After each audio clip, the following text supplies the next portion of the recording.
അടുത്ത വിവാഹം ആരുടേതാകുമെന്ന അവതാരകന്റെ ചോദ്യത്തിന് അഹാന കൊടുത്ത മറുപടി ഇങ്ങനെയാണ്: അത് ആരുടെ വേണമെങ്കിലും ആകാം.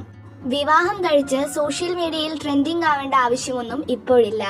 അല്ലാതെ തന്നെ ട്രെൻഡിംഗിൽ വരുന്ന ഒത്തിരി വീഡിയോകളുണ്ട്. വളരെ പുഞ്ചിരിയോടെ തന്നെയാണ് അഹാന ഈ മറുപടി നൽകിയത്. എന്നാൽ അവതാരകന്റെ ഈ ചോദ്യത്തിന് അഹാനയുടെ അമ്മയായ സിന്ധു കൃഷ്ണ മറുപടി പറഞ്ഞത് ഇങ്ങനെ: അതെ, തീർച്ചയായും അടുത്ത വിവാഹം അഹാനയുടേത് തന്നെ ആയിരിക്കും. അഹാനയും സിനിമാറ്റോഗ്രാഫർ ആയിട്ടുള്ള നിമിഷ് രവിയുമായുള്ള ബന്ധം ഇപ്പോൾ സോഷ്യൽ മീഡിയയിൽ വലിയ ചർച്ചയാണ്.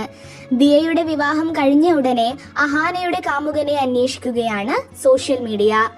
സിനിമാറ്റോഗ്രാഫറായ നിമിഷ് രവി കിങ് ഓഫ് കൊത്ത, ലൂക്ക എന്നീ സിനിമകളിൽ വർക്ക് ചെയ്തിട്ടുണ്ട്.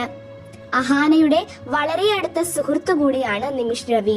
ഇൻസ്റ്റഗ്രാം സ്റ്റോറികളിലും മറ്റും അഹാനയുടെയും നിമിഷ് രവിയുടെയും ഫോട്ടോസ് കാണാമെങ്കിലും